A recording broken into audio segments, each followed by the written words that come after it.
Hello, I'm Bob Trubshaw. I'm going to talk to you about Little-known Leicestershire and Rutland. In this section I'm going to talk mostly about crosses, medieval crosses and more recent ones. This is the remains of a cross that was put up in the 18th century. It's known as High Cross, one of three high crosses that we know about in Leicestershire. One we only know the name of, and that was near Desford. The other I'll come to in a little while. And this one, well, it's only just in Leicestershire. We're actually standing right on the boundary with Warwickshire. The road you can just see is the modern A5, Watling Street, and the far side of there is Warwickshire. Photograph was taken standing in Leicestershire. And it's actually a crossroads. It's the sort of centre of the Roman road network, because the Fosse Way coming up through Cirencester and going on up to Leicester and Newark and Lincoln crosses Watling Street at High Cross.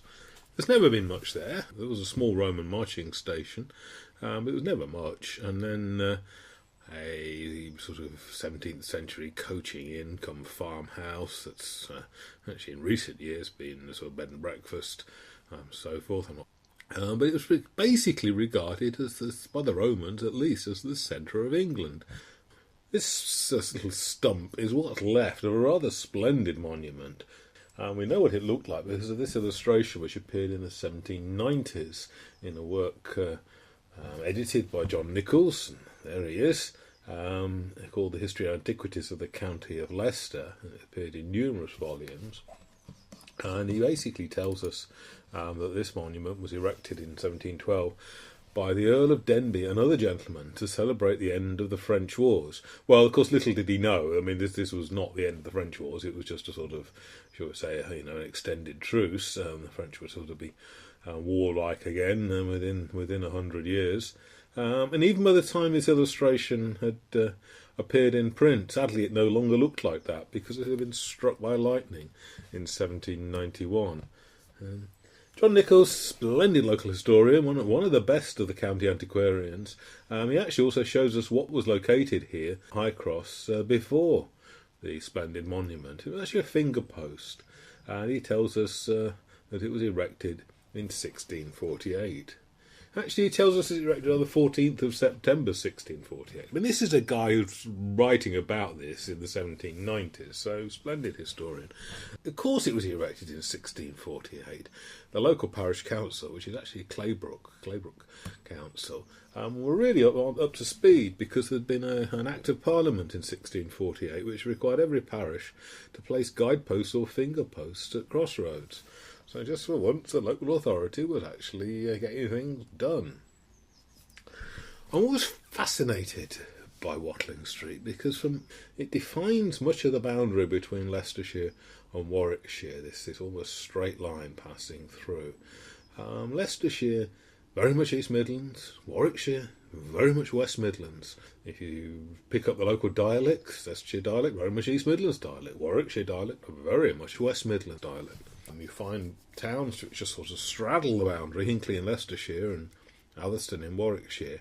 They're slightly hybrid dialects, but they're still very much of their own county. Why is this?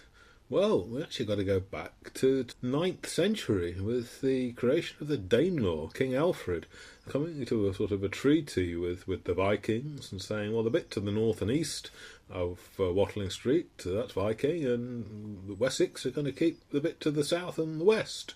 And that's kind of influenced the way the dialects worked. It's kind of influenced the way we think about the divide between West Midlands and East Midlands. And right the way through into the 19th century, it was a big cultural divide. Somebody who, sadly, I don't have the details of this study, but I came across it about 30 years ago. They'd looked at the parish registered for parishes either side of Watling Street, both in Leicestershire and in Warwickshire, and noted that people were much more likely to marry somebody from a adjoining parish in their own county than they were to marry across the county boundary. And in fact, in Claybrook, no less than 94% of the marriage partners were born in Leicestershire, and only 6% from foreign land across the Watling Street. I actually gave a talk, well, it's not this talk, different talk, to a group of people in the town just the other side of Watling Street, and after the talk, somebody came up to me and said, "Oh, yes, yes. Sunday afternoon we would walk half a mile to a mile from the village to Watling Street." And she had been a lady in her 60s at the time, I think. So we're looking at sort of period about the 1950s.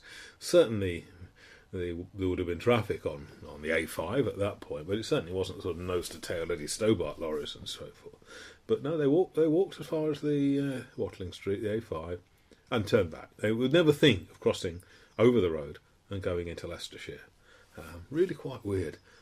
Really quite a strong cultural divide, and say the steepest dialect divide that there is in England. Actually, it's that significant. So what about another high cross? Well, this is the high cross that was in the middle of Leicester, and it was the middle of Leicester at the time.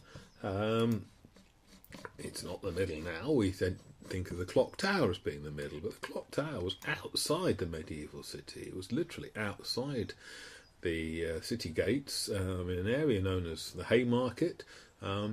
And the reason was quite simple. The city gates were too small to let the hay wagons through, so the Haymarket had to be outside the city itself. It had only been a town at that point. It only became a city in the 1920s.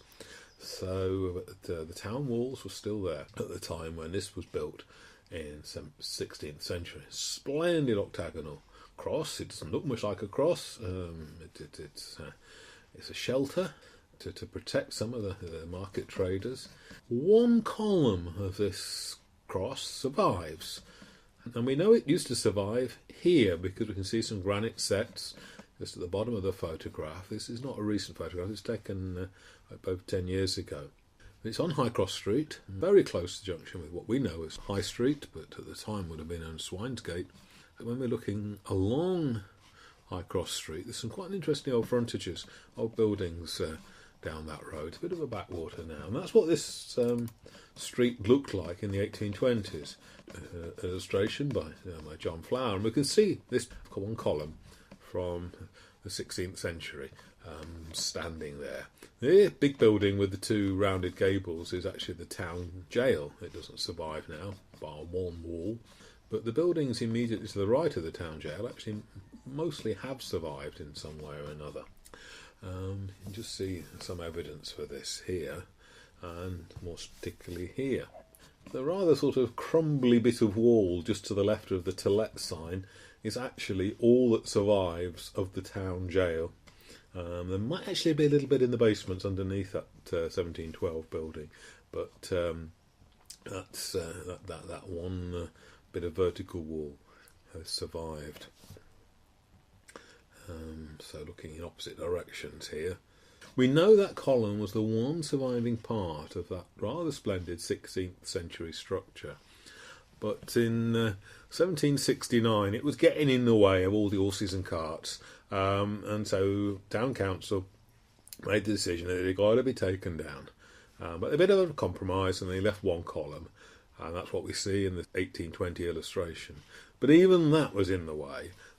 So it was taken down in 1836, and there's a chap called James Rawson, who was obviously one of the great and the good, and he bought a really posh new Georgian house on the Crescent at King Street, and he put this column outside his house as antiquarian interest. And it remained there for nearly 100 years. Another town council called Arthur Wakeley purchased it and put it in his garden out at Crown Hills, another developing area, another Desres part of the world. Was it the town? Was it the city in the 1920s? It was just changing in Wakeley's day. But Arthur Wakeley died, and his family then passed the pillar on to the Leicester City Museums, and it stood in the gardens of Newark Houses Museum from the 1950s onwards. But it didn't stay there. It's as if it had legs and just kept walking around. In recent decades, it stood just on the edge of the marketplace, and near actually a little ice cream kiosk. Lots of people just sat on the steps, licking their cornets and so forth. But it isn't there now. It moved again, and it's now gone back almost to where it started from, with a new posh base, and it's been scrubbed up a bit as well. So you can see the limestone in its original colour. and you can just spot really where the people are standing towards the left of the photograph. That's where it started out and where we see it in the illustrations from 1820. How long it will stay there, goodness knows. And of course, spot the connection. It's because of this high cross that the big shopping precinct area, the shopping mall, behind there, the distance of this photograph, is known as the High Cross Quarter. These crosses that don't look like crosses are sort of often referred to as butter crosses. Well, why? Well, obviously kept the rain off the ladies selling butter and cheese.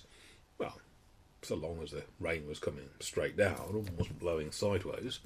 No, that's not the reason at all. What helped the ladies selling butter and cheese is what you can see in this photograph. The shadow.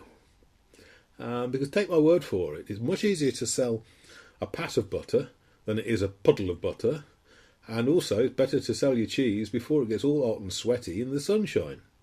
So the shadow was quite important for anybody selling dairy products in an age before refrigeration, and that's the advantage of the butter cross. It looked a little bit worse for wear, this one at Mount Sorel, but it was a splendid object. It's Grade 2 star listed. We know it was built at the end of the 18th century.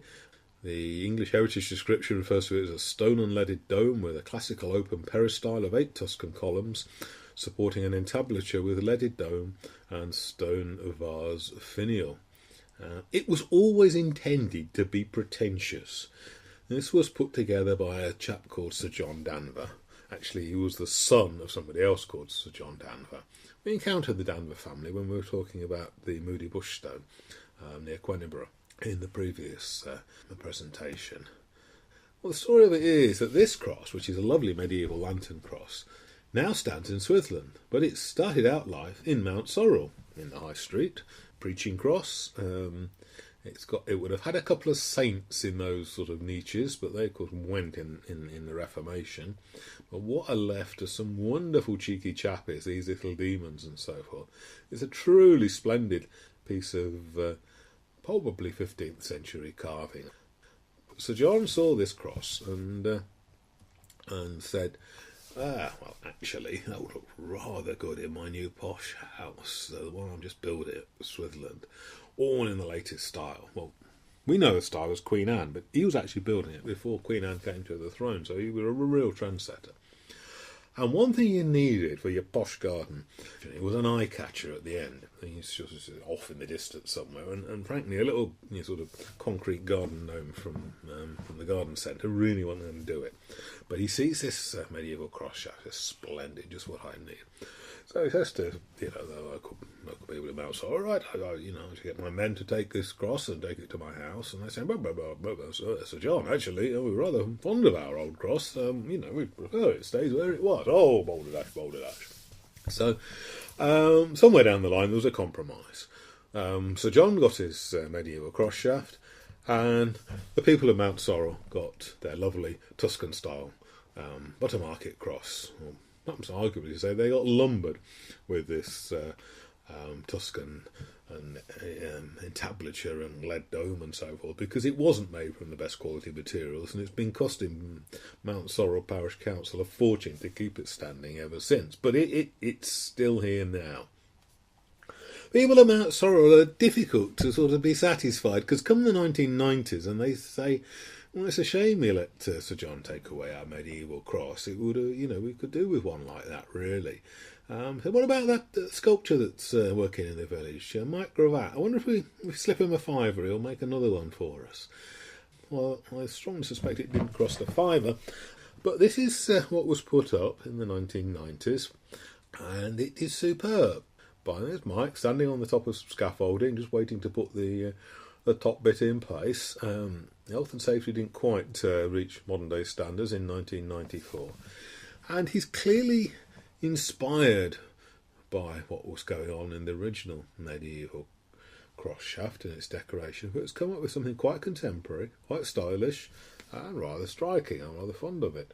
A whole load of sort of cheeky chappies and strange animals at the top, and then a collection of 4 swans around the base. This is really Mike Gravatt's trademark. The large swan used to, carved by him, used to stand quarry entrance at Mount Sorel.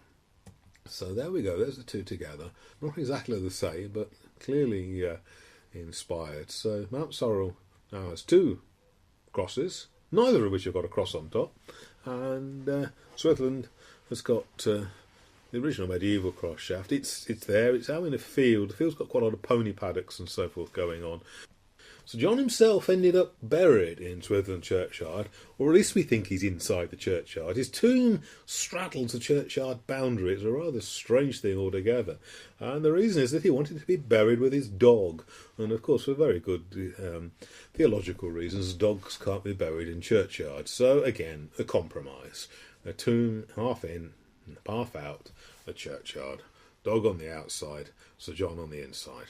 Well, that's what we think. It's rather good. It's another grade 2-star listed structure. It was carved by a sculptor called John Hind, and it's got a lot of inscriptions on it, but it's made from the local Swithland slate. And we see a ploughing team and a castle and a boat, and I presume that's some sort of promontory into the sea and so forth. I don't think it depicts anywhere particular, but it's a splendid piece of sculpture, a sepulchral effigy. There we go, there's some masons actually building, or is it rebuilding, the church at Swithland. Back to crosses. Here we are in the village of Frisby-on-the-Reek, between Leicester and Melton Mowbray. This is the original high street on the main road through. It was bypassed in the 18th century with the road up on the hill, the turnpike. This medieval cross shaft, it's lost its top. It was probably a sort of four-sided lantern with depictions of the saints. It would have been damaged as part of the Reformation. Originally stood pretty much in the middle of the give-way junction. There are 4 granite sets set in the tarmac which reveal its former location, but moved to one side sometime in, I think, the second half of the 20th century, although I'm not too sure. Generally referred to as the town cross, but just one source refers to it as the pilgrim cross. And you're thinking, well, that's kind of odd. I mean, you know, it was on a main road, but man, really that many pilgrims tootling between Leicester and Melton Mowbray, surely. Bit of an enigma. But a few years later, the penny dropped. Here we are, the church is dedicated to St Thomas a Becket. So, a huge pilgrimage industry, I think we might call it, quite sensibly, in the 13th century, following his death, his murder in 1170. Here's an almost contemporary depiction of St Thomas's death, say near the altar at Canterbury Cathedral. This comes from a 13th century manuscript. Almost certainly the illustration was prepared within a generation or so of the martyrdom. And undoubtedly, this little parish church here at Frisby acquired some sort of relic. Not one of his bones, possibly a rag dipped in the blood at the time of his death. More likely a little glass phial of water which came from the well in the crypt of Canterbury Cathedral, the place of his death, on the basis that the blood was washed away into this well, and therefore any water coming from that well many years later would have the sanctity of a relic. There's huge trade in these little phials of water. This is one of the little reliquary caskets of the kind that might have contained a relic of St Thomas. This one's not from the UK, it's just a picture that I acquired. It shows scenes from his martyrdom and so forth. There would have been many more of these, because not many have actually survived. St Thomas's shrine at Canterbury created a brand new pilgrimage destination. There were plenty of others already. I mean, the big ones, obviously, Jerusalem in the Holy Land, Rome, centre of the Catholic Church, and Santiago on the northwestern coast of Spain. Then, as in more recent decades, a major destination for Christian pilgrims. But within Britain, there were several shrines already. But these things also had a sort of a slightly political tinge as well. And certainly those people living in England during the reign of Henry II, who weren't necessarily that fond of him, would regard the shrine to St Thomas at Canterbury as the sort of focus of their, shall we say, opposition. Interestingly, of course, Henry himself was to found an abbey at Reading, which became the place of his own burial, almost as if to sort of create diversion tactics and so forth. As I say, it was as much politics as it was religion. So it's a perfectly good reason why this is known as the Pilgrim Cross. It would have been a sort of a local shrine because of the presence of St Thomas's relics at Frisbee. Good enough reason for the preaching friars would have done their bit on the steps of one of these crosses, and then the pilgrims would just walk the few hundred yards down the road to the church to pay their respects at the shrine. All seems good enough. But a few years ago, when I was giving this talk, one of the members of the audience, and I'm sorry I never asked his name, said, yes, he says, yes, there are two other dedications to St Thomas of Becket in Leicestershire. One's at Tugby and the other one's at Skeffington, which isn't that far away, both sort of on the east side of Leicester, both close to a north-south routeway between Melton and Market Harborough. But he says, no, he says, it's not that route that's of the main interest. The Frisbee, Tugby and Skeffington churches would seem to be part of a pilgrimage route, probably starting in Nottinghamshire, perhaps even North Nottinghamshire, working their way down, but heading to one of the key pilgrimage sites in England before Canterbury, and that is Walsingham over in Norfolk. And here's what remains of what was a huge, impressive abbey there. In the last 100 and so years, there's been a revival of pilgrimage to Walsingham, but it was well and truly stopped in the course of the Reformation in the 16th century. So that's just an insight into some of the medieval crosses in Leicestershire and Rutland. Join me for part 3 of Little-known Leicestershire and Rutland when I talk about Leicestershire and Rutland's Holy Wells.